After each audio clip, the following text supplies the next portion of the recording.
All right. You're here because, like me, you care so much about teaching and you want your students to be stepping up and thinking more and taking real responsibility for their learning.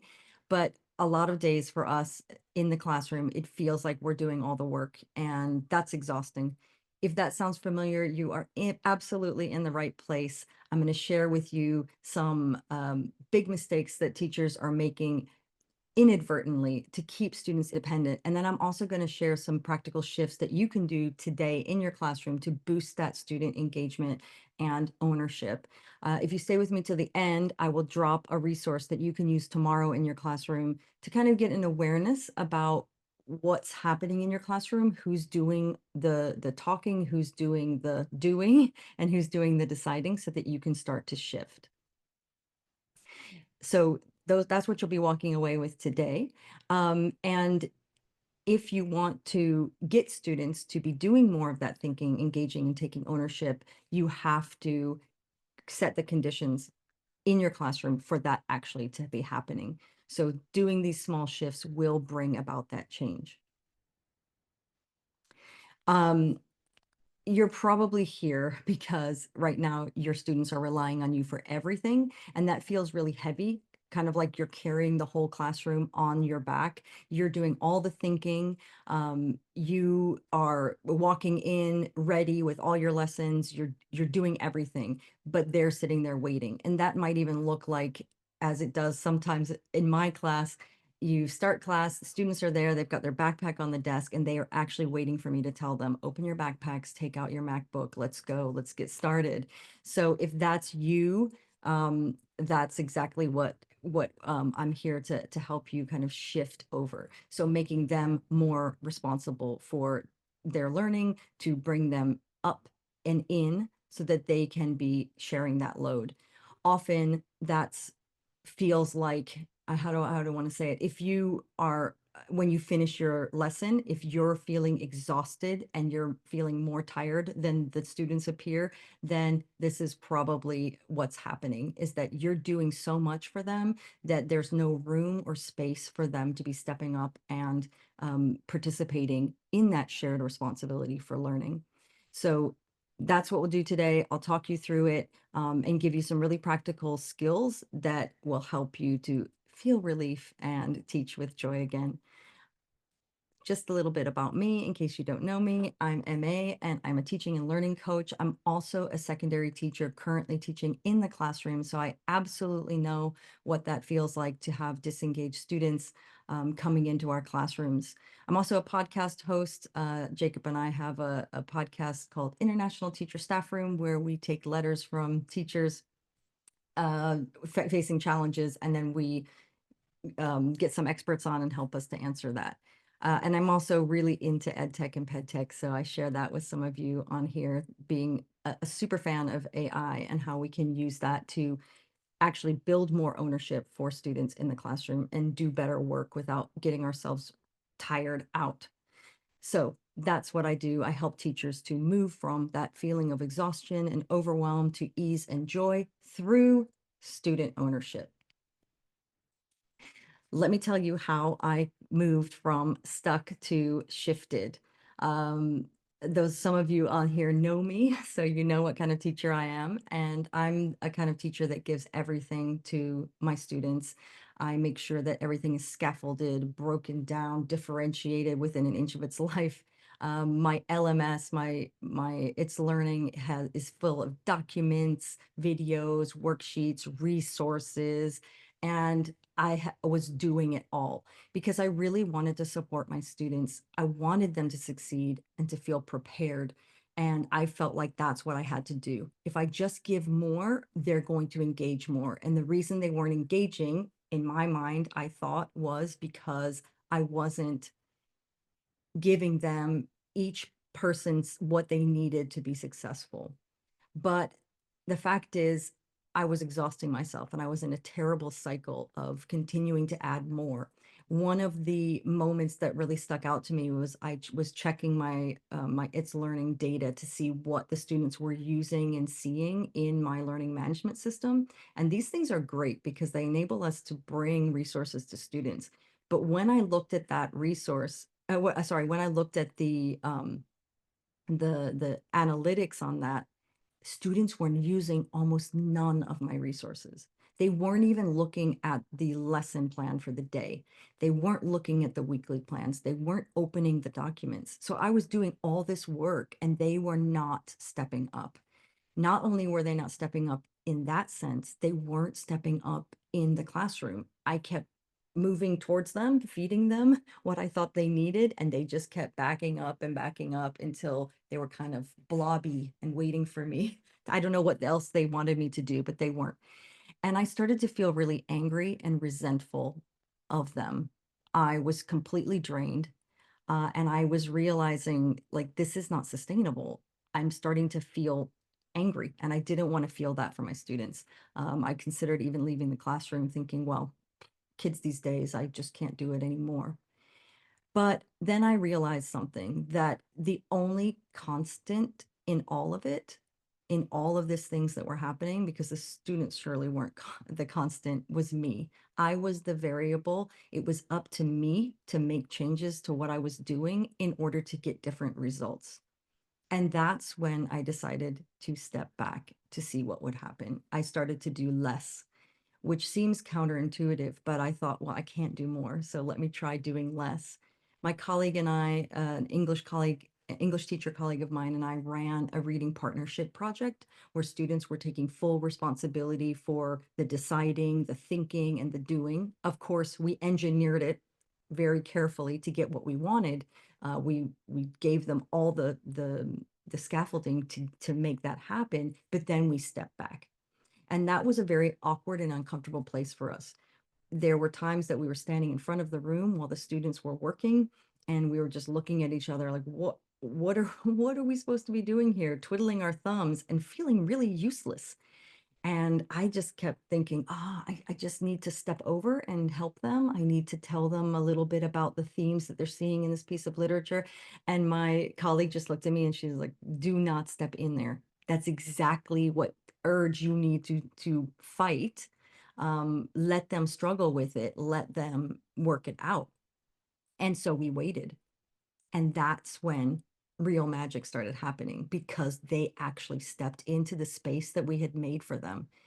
Yes, they were wrestling and stumbling and fumbling through the things we were asking them to do, but they figured it out. And they started to do things that I assumed they couldn't do. And watching that was like little tears coming down, right? We were like little schoolgirls jumping for joy after class, because we were like, that's the moment we were looking for, where they were owning everything, where we backed off. And that feeling is what why we all got into teaching. And that had come back because I stepped back. Projects like that are amazing, but they're actually not sustainable. I can do them a few times in my class, but we have to get through content. We have things to move through. So I realized quite quickly, well, this is great, but how do I do this on the daily? And so I started to look for small ways to implement these types of strategies, to embed them into my daily practice, to shift the work. And that for me means the thinking, the doing, the deciding, shift it from me to them. And I started to put little things into my daily practice, beginning of class, end of class. I tagged it on to a lesson I'd already planned. And I was starting to call that the shift. That shift, I've been chasing that ever since. For me, for my class, for you, for all the teachers I know, that's the work I do. And it's not really about motivating students, it's about sharing responsibility for learning with them.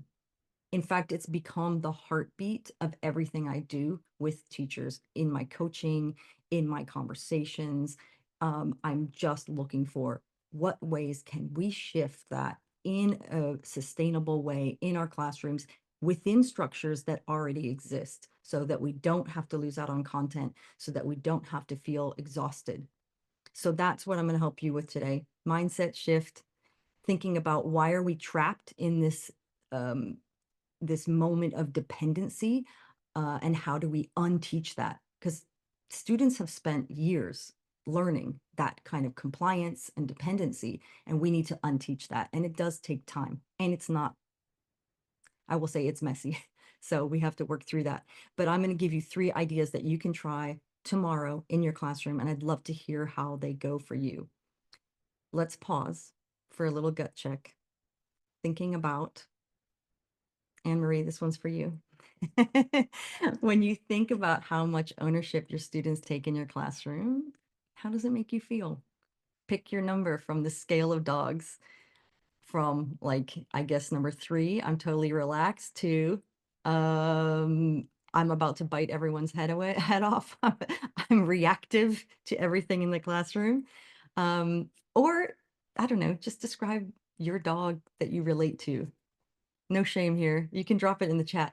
For me, sometimes I'm all of these dogs at the same time, or different times in my in my classroom. Anne Marie, 7. Yeah, the kind of stare down the John's a 5. Absolutely. Bonus for those of you who can pick out my dog on there. Stevie's on there. Fantastic. Excellent. Yeah, it's not the easiest thing. It's, when we think about that, it really is exhausting, and it's not something we like to think about. Like, okay, we're doing everything, and what are our students doing? So, I totally get it. And even though I've been changing my classroom little by little, chasing that shift, it's not perfect and it doesn't happen every day for me, but I'm definitely less tired than I used to be. Brain is an 8. Curious, interested. What are they doing? All right, perfect. I just want to be real with you for a second, because this approach is not for everyone. So this is how you know you're in the right place. This webinar is for you if you're tired of carrying that responsibility for learning in your classroom. If you want students to think, engage, take ownership without kind of just throwing it back at them and having chaos, losing out on content, you're in the right place. If you're open to trying small shifts that build long-term student responsibility, you're in the right place. And if you want a structured way to make that work, even in exam-driven courses, because I do teach those as well, and this works even there, you will probably see yourself in those bullet points. In that case, you're in the right place. But this webinar is not for you if you're looking for a quick fix to the issue without making changes to your teaching. So there are things you can do that are quick, but the fix is a long-term fix. If you believe that students just can't take responsibility, and that's how it is because kids these days, you're probably in the wrong place. And if you're not willing to let go of some of the control that you have in your classroom to allow your students to grow, this is probably not for you. That's a sticky place. A lot of teachers I talk to are afraid to let go. They're afraid that it's going to descend into chaos. And so we tend to hold tight onto structures that we think are working. But if you just check in with yourself at the end of the day on a Thursday afternoon, you'll see that you're actually more exhausted than you think, and that's not sustainable teaching. Questions? Anybody have questions, thoughts before we get into the 3 key shifts? Okay, so 3 key shifts that make student ownership a daily reality in your classroom. And I'm going to present these in the same structure for all 3 of them. I will also make the webinar available to you so you can come back and look at that and learn those again and give those a real try. And the key to making things like this work is not that you need to have everything completely figured out. You just need to be willing to try something, to experiment, to tinker a little bit in your classroom and see what happens. And so that's kind of the idea here. It's not that, um, yeah, I'll leave it at that. You just need to be willing to tinker with it and watch the results and see what's happening. And of course, taking these shifts and making them applicable to your classroom, to your environment and your students. You'll get the feel for that once we get into it. So I'll present these shifts in by first presenting to you a common teacher mistake that frankly is not usually done on purpose. It's inadvertent. It's something we're doing that's continuing that dependent cycle. I'll tell you why that's happening and the consequence on student behavior, which is then linked to their ability to learn. Then I'll give you the shift that needs to happen, your shift in your mindset, but also the shift you need to make in your classroom, and then the quick action step that you can take. So this first one is about letting students do the thinking, and it's the first shift because it is the most fundamental. This mistake that teachers often make is that they think if they don't lead every step, then nothing's going to happen. They might think if I don't keep things moving, the learning's going to fall apart. And so that belief leads us to do all the talking, all the explaining, all the deciding. And every time there's a moment of silence, we jump in and fill the space. That really comes from a good place. Like we care about student success and we want things to go smoothly. So we take over and we end up doing all of the mental heavy lifting. We explain to them things before they've even had time to think. I'm guilty of that one. We fill in the blank if they hesitate just a little bit, and we rescue them from the hard parts of teaching. The consequence of that is that students get used to waiting. They stop trying to think for themselves and they rely on you to tell them what to do. And you end up walking out of the classroom completely drained because you've been carrying the cognitive load for 22 humans. This cycle continued over time is what leads to that exhaustion. And I won't really call it burnout because I think burnout's something different. But if you're finding yourself tired, that's most likely what's happening there. And like I said earlier, this is a result of teachers in many, many classes over time having this approach, which has caused students to learn um, that dependence, learn that passivity. And it's going to take time to unteach that, to deprogram them from that. And when you first try some of these things, they will balk. They'll kind of be uncomfortable. Why are you asking me to do stuff? I'm used to waiting for you to tell me what to do. So here's the shift. This is all about your mindset, and you're going to be tracking who's doing the work in your classroom. So instead of assuming that your students aren't ready for more ownership, you're going to start noticing who's actually doing the thinking in your classroom. So instead of thinking, oh, I need to keep things moving, start asking, who's doing the work right now? Me or them?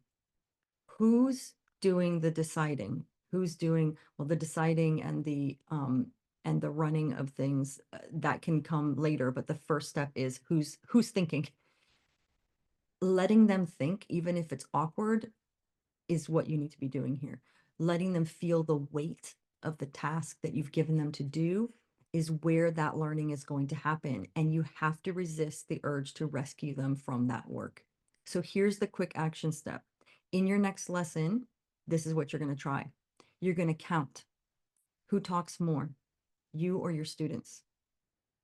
Notice who's asking the questions, who's making the decisions in your classroom. A nice tool for this is just record yourself. So many of us, so many teachers that I've worked with have never seen themselves teach. Just put a camera over there, put your phone up there, 8 minutes, you will see, and watch that videotape back and look to see who's doing the work in that classroom. If it's mostly you, then it's your signal that it's time to shift the work back to them. I have a tool for you on this, which I'll drop into the chat at the end, something that you can notice it in your classroom and then quickly take an action to counter that. But that comes after you've just spent some time watching yourself, watching your students. I really recommend doing that first, and then you can move into, okay, now that I've seen it, how do I switch on the fly in the classroom while I'm moving through a lesson to kind of slowly turn that back onto them. So I have a series of questions that you can ask students to kind of push the, well, I have the image right there to throw the ball back into their court. Like, I'm going to pass that ball back to you now and let you take ownership of that. So that's the first shift that needs to happen in your classroom if you're looking to build student ownership. The second one is letting go just enough.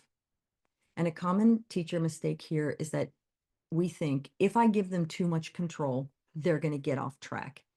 The mistake here is thinking that if I give students more control over what they're doing, they're going to lose focus, they're going to go off track. This is that feeling of if I tell them to do something and then they open their MacBooks, they're going to be behind their, I don't know, playing chess, shopping for shoes, I don't know what. And so there's that fear. So we hold tight onto the reins, thinking that it's safer that way if we just hold tighter. We're afraid to step back. What if they waste time? What if they don't take it seriously? What if I get off of my content treadmill that I'm on? So we control everything, we plan every step, we control every move because we think that's the only way to keep it on track. And the consequence of that is that when we do it, students stop making decisions. Why should they? Because you're making all the decisions. They're waiting for you to give them instructions, and then they'll decide, I'll do it or I won't do it. They also, the really, how do I say, we know who these students are, the ones who really want to do well and want to please you, they focus on doing it right instead of doing it with purpose. And that's compliance. So we end up micromanaging everything. Well, of course, we're exhausted, right? So that's where you get I completed the task that you asked me to. Now let me move on to something else. And you feel that kind of lack of spark, lack of magic in that. It's because they are just letting you decide everything and they don't have to. So passivity. How do we fix that? There's your I put a little hand up there, kind of letting go. The shift is you're going to be offering them some structured autonomy. So instead of either full control, which I have been guilty of, and I still am sometimes when I get nervous with a new piece of content. So it's not either full control or complete chaos. We find the middle. We offer them choice, but inside of a structure. That's where students start to learn how to manage the freedom that we're giving them as opposed to just following directions. And kudos to my husband for teaching me this one. I did not learn it in teacher school or in my classroom. I learned it from watching him put our daughters to bed when they were very tiny. And he would say, would you like to be carried to bed? Or would you like to walk to bed? So they were going either way, but giving them that structured choice allowed them to practice decision making, which is what we want to encourage in our students. So one thing that you can do in your classroom is let students set the starting point for your lesson. So yes, you have your lesson planned, but you keep it flex at the beginning. So instead of opening the lesson with an instruction, you ask them, here's the learning objectives that we have to get through. What's the first thing we should do today and why? And then quiet. Let them think that out. Here's what we need to do. Here's what we need to know by the end of the period. So what should we do first? When your students learn how to once they've had practice with that, you can leave it there. But if you're nervous that they actually don't know how to begin, you can give them 2 to 3 valid options. So you can start with reviewing notes, tackling a problem, or revisiting yesterday's goal. Which one do you want to start with? Let them decide, but keep that within the structure. So for you, the teacher, you're happy with reviewing notes, tackling a new problem, or revisiting yesterday's goal, but you don't tell them that. You kind of leave it open for them to choose their path. Some people have asked me in the past, like, well, how do I vote? Do we vote on that? You can vote on that, or you can just decide. You can say, show of hands, who wants to review notes, who wants to do this? And then does anyone have another idea of how we might start today to get to where we need to go? And it's just a nice way to start your class with giving them some feeling that they have a choice to make about where you're going that day. I've given you 2 shifts. The first is observing who's doing the thinking, and then the second is offering structured autonomy. Drop into the chat for me 1 or 2 which one will be the most challenging for you to implement if you had to implement it tomorrow?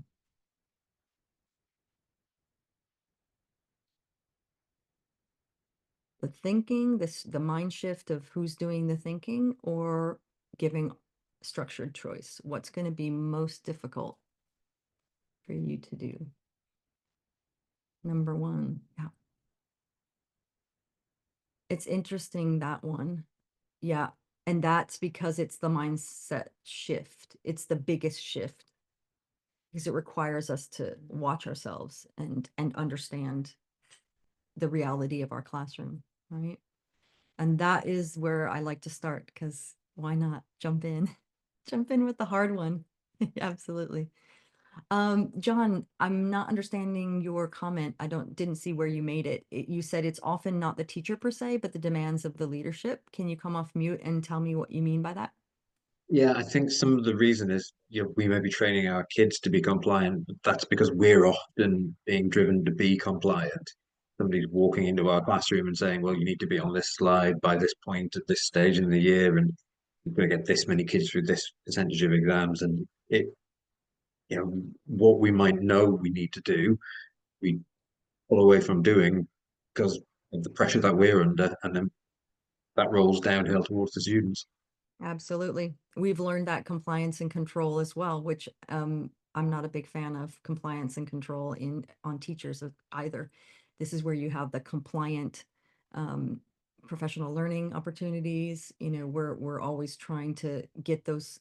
Well, not in every school, but often we're chasing scores, we're chasing performance to the detriment of a more measured approach. But I'm with you on that. It's true. And we feel that pressure and it does roll downhill. I would argue that by getting students to take their fair share of the responsibility, you can actually move faster through content, but you've got to set that up in your classroom. And I wouldn't recommend overhauling your entire course. You have to start small. You have to have proof to yourself that this stuff works. And once you can do that, then you can start making the bigger changes that will bring about, come up to me, come with me, and we will work together to get this stuff done. But this disengagement is the number one thing that teachers ask for help on when they come to me in a coaching setting. They're like, how do I do this? How do I make them part of it? Because I feel like I'm doing it all. So I hear your point there, and it's a valid one for sure, for sure. Um, the third one. This one I added in based on some feedback I got from my last webinar and based on questions and engagement from teachers who were asking me about this approach.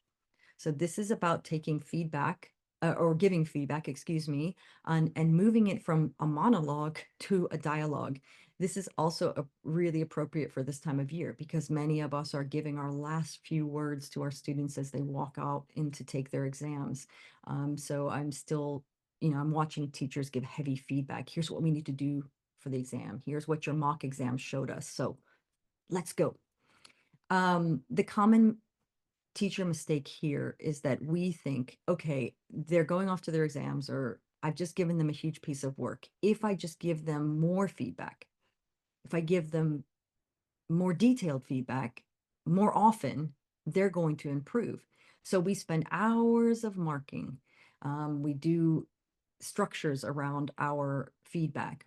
WWW, EBI, what went well, even better if, and we do that for every student every time. And what's often frustrating is that we end up seeing the same mistakes show up again and again in their work. So we're like, are you not listening? Why are they not listening to my feedback? The reason this is happening is because the students aren't engaging with your feedback like you think they should be. They may not be ready to hear your feedback.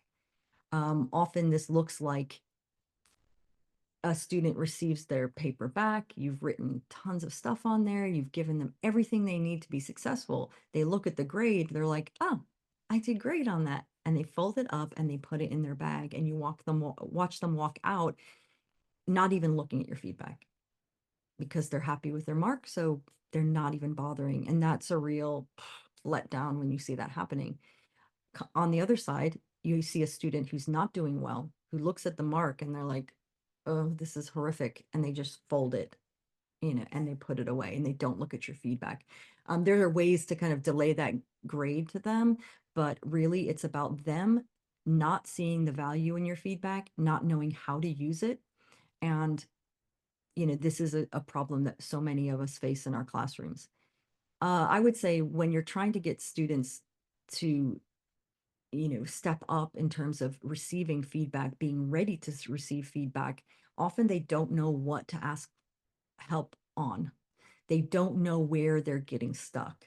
And that's because they're not involved in the process of feedback. It remains a one-way message from the teacher to the student. So that becomes very noisy for them. Dare I say that some of teachers, colleagues of mine, when I look at the way that they give feedback, the entire paper is covered with comments and marks, and they fixed every single apostrophe, and every single thing has been marked yes, no, correct, incorrect, and fixed, even to the point of being fixed for them. So the students, of course, they're going to glance at it and move on. You've done all the work for them. You've spent more time and energy on their piece of work than they probably did in creating it. And you're keeping those students in a passive place. So progress stalls. And I'm speaking specifically to my English teachers out there and you will understand this, marking essays upon essays upon essays where there's no progress and they're not listening is super frustrating and it's exhausting. So we got to stop that. So what do? We move from a teacher-led monologue to a student-driven conversation. Conversation. Here's the quick action step. Before they submit their work, whether this is for a formative or a summative, doesn't really matter, right? Before they submit their work, you're going to get students to identify one or two areas where they feel unsure about their performance. You're going to ask them to mark it and write down 1 to 2 specific questions about their work on that spot. I even go as far as to get them to identify the learning objective that piece, that spot is addressing, if they can. I'll come to the students who can't do that at the moment in a minute. So now you're getting them to ask you for help in a very specific way. They're forced to look in the mirror of their work and see how they've performed and ask for specific help on those pieces. There are certain things that I look for in all of my pieces of work that I don't wait for them to tell me. So there are things that are kind of non-negotiable. I will always look at their thesis statement, for example. But other than that, I want them to tell me where I should be looking to help them. Then you don't have to be marking the entire thing. You're just looking at the pieces where where they have indicated. What it enables you to do then is that you're focusing your feedback on what they asked for, not every single thing that you notice. You're not marking the whole paper, you're responding to their thinking. This works really, really well for formative process-based things. So not maybe on the finals. I have used it for that, but I will look for everything and then I will be more specific in my feedback on the one thing that they're asking for. The feedback that you're giving should be tied to the learning goal for that task. I even go as far as to reduce it even more. Like even I might have 4 learning objectives for a piece of work. I might say for this practice, we're only going to be doing 3 of the learning objectives, not the 4th one, to keep it even more focused.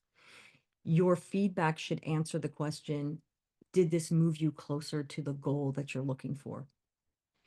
Your feedback needs to be clear and concrete, and it needs to point to specific evidence in that student's work. So you want to keep your comments very tight, actionable, and visible in what they've done.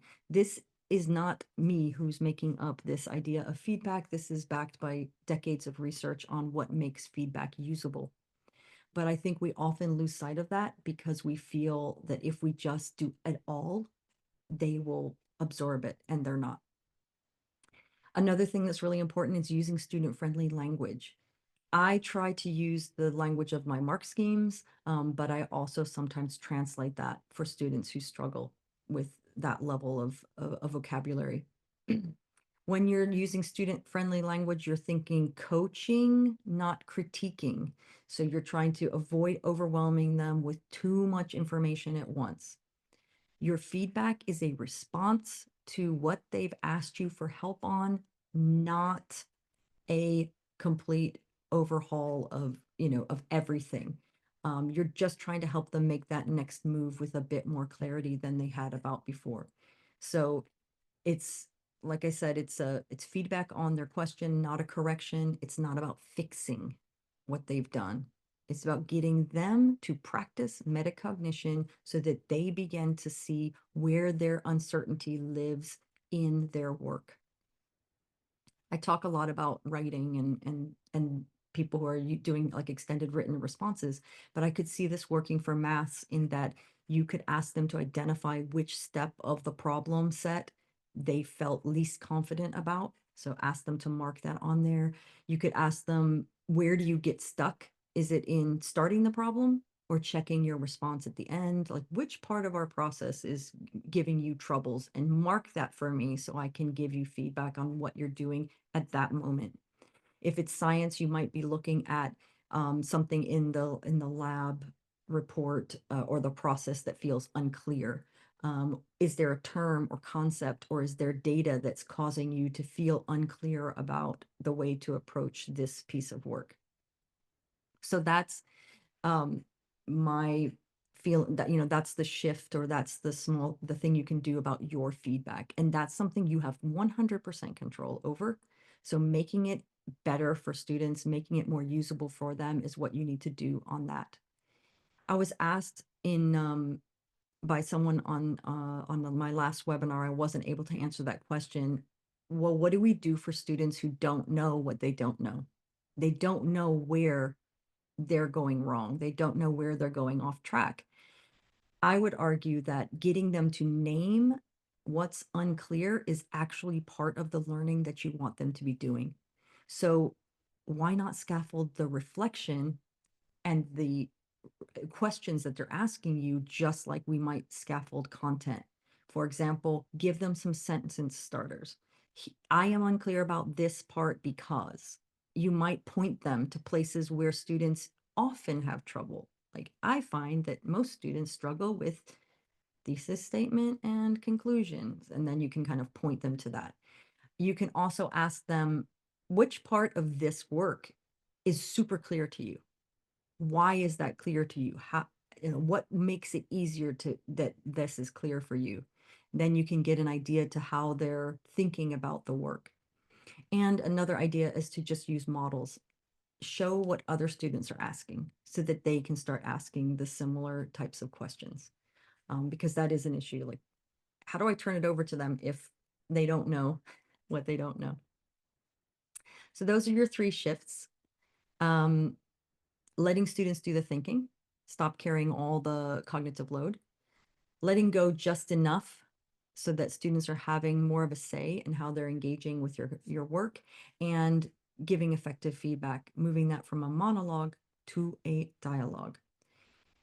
This isn't theory.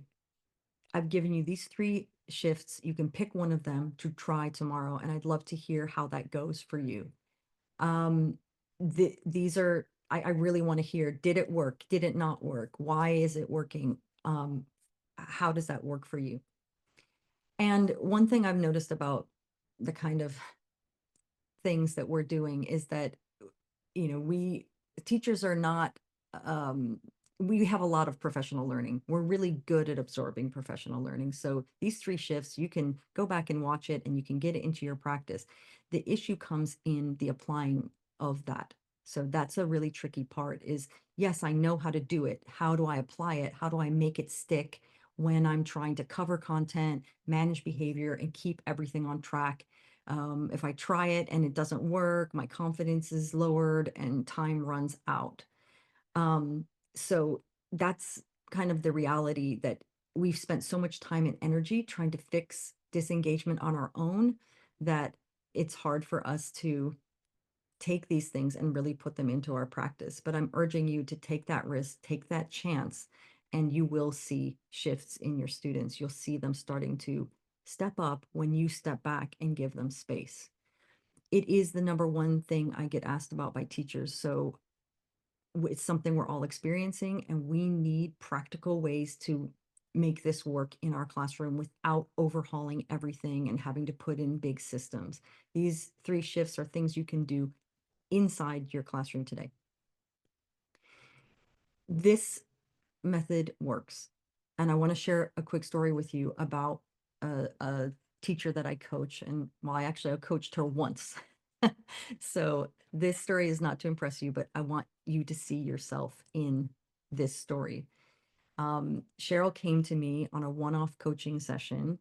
Cheryl is a real teacher who I teach with, and she experienced real change by practicing some of these shifts.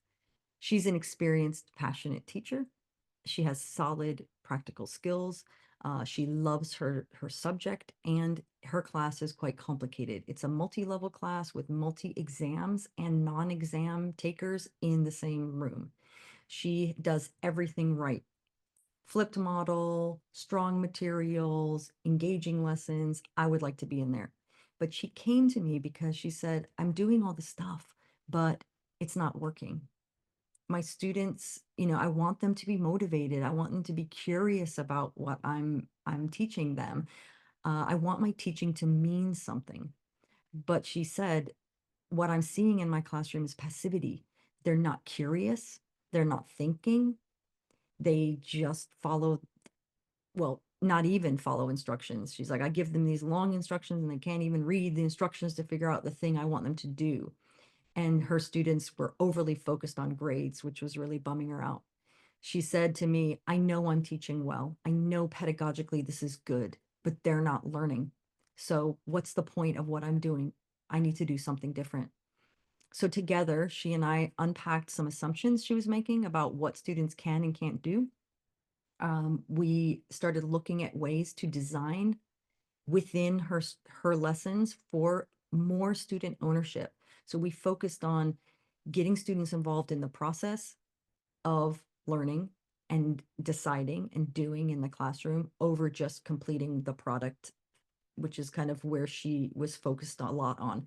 It's no wonder that the students were also focused on the grade, because it was like, do all these things to get this thing done. We also talked about how to increase voice and choice in her classroom and to help students find their own purpose in what she was doing. What did this result in for Cheryl? Well, she did start to make those small changes in her classroom, and that led to huge shifts for her. So she didn't have to do anything to the content of what she was doing. It was how she was interacting with her students and what she was expecting of them. She stepped back, students stepped up. She felt lighter, more energized, and hopeful. And she said, I really feel like I'm teaching now, not dragging them through. That's what this kind of work looks like. And it's the kind of transformation that I'm talking about when I share what I do with teachers. It's moving from carrying it all and being exhausted to teaching with more ease. So that happens with many of the teachers that I work with, and it can happen for you too. If you'll bear with me for a moment, I want to share with you something that I've built from talking to teachers like Cheryl, talking to teachers. I've talked to 35 plus teachers globally about the things that they're looking for and what they need in their professional learning to make these kind of shifts happen, because it's really what we all want. We want to feel joy again. We want to feel like students are doing as much work as we are. So I built the student ownership sprint, and I'll share with you a little bit about that. If you want to know more about it, please reach out. I'd love to talk to you about it to see if it's a real fit for you, because it's not a fit for everyone. This is a 5-week, very fast implementation sprint. We begin May 13th, we go through June 14th. We're meeting twice a week. And in this sprint, you get the learning like you received today, plus you get practice and live coaching support from me to make it stick in your classroom. Like I said before, it's not about learning. We're good at learning the theory and the techniques. We sit in day-long PD sessions where we have to learn all these things about what we're supposed to be doing. The problem comes in when we're trying to implement that because we don't have the support that we need to see how it works in our classroom and to tinker and adjust with a thought partner. So that's what I'm giving you in the student ownership sprint. Um, some people are asking me why now, like why my exam students are gone. Why would I start doing this now? And for me, it's really about making those changes at this time of the year so that when you come back in the new year, you already have had practice with implementing that. Um, so that's kind of why I'm putting it before summer so that you can leave feeling confident instead of kind of crawling to the finish line like so many of us are. And I'm convinced that this is something that can be changed, and it can be changed if we just lean into it and get and start practicing and doing these things. Because if we're real, if we fast forward like 8 to 12 months from now, if you don't do anything different in your classroom, you're probably going to feel the same way that you are today.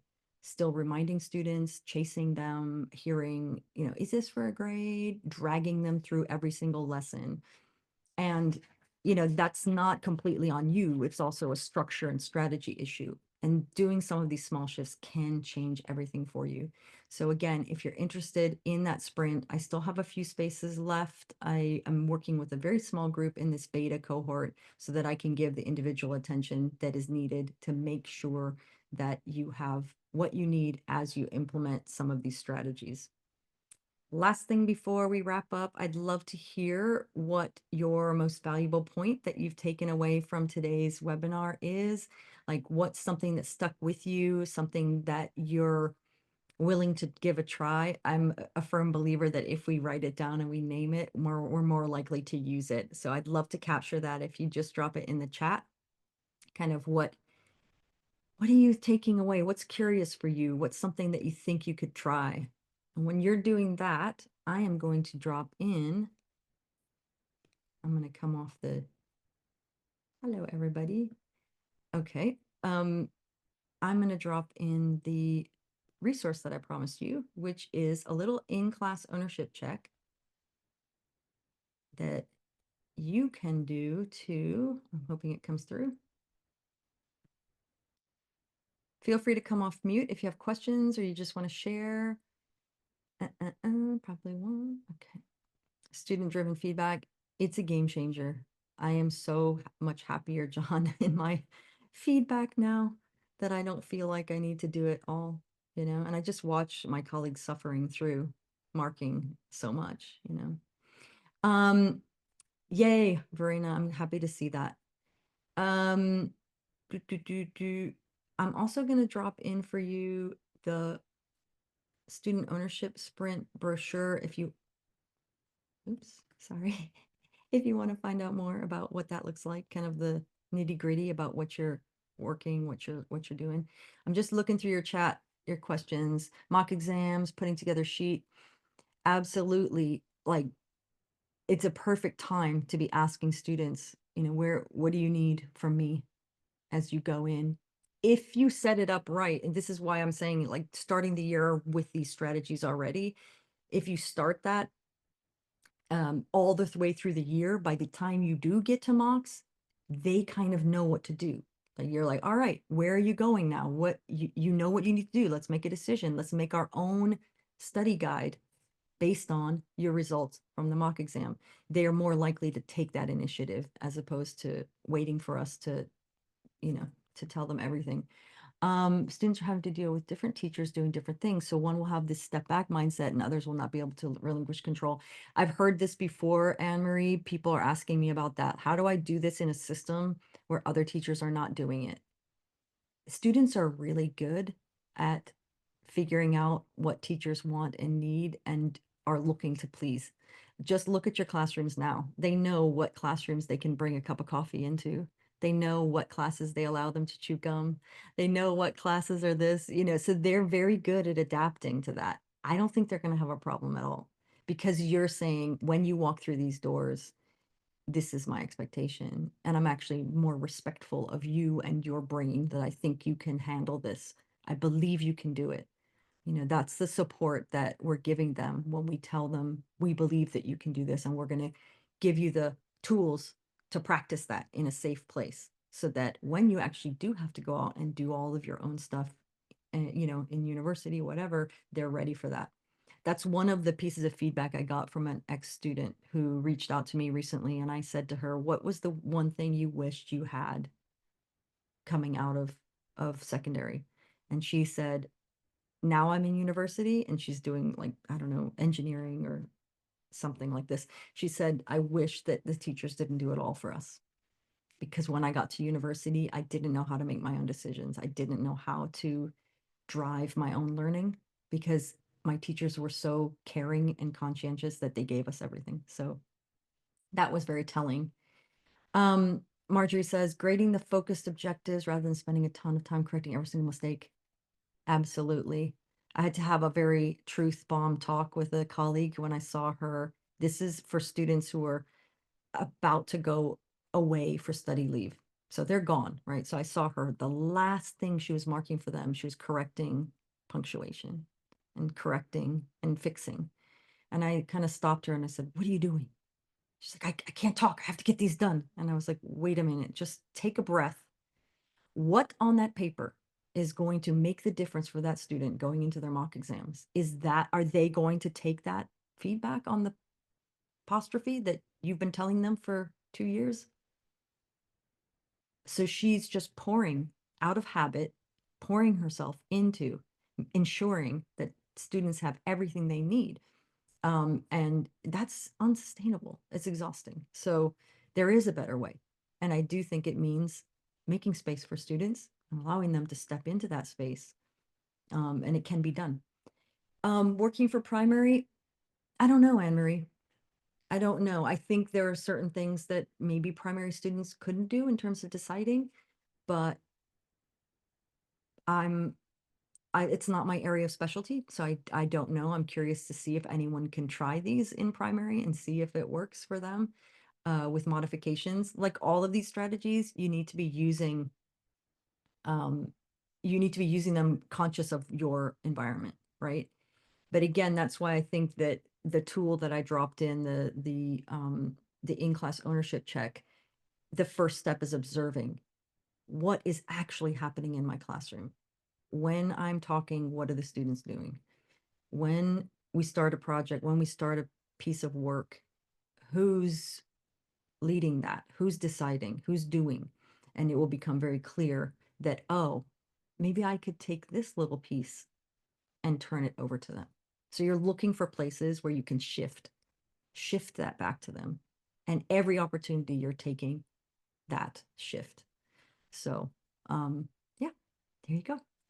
3 ways that you can bring student ownership into your classroom. Thanks for joining me, everyone. It's been really nice to see everybody.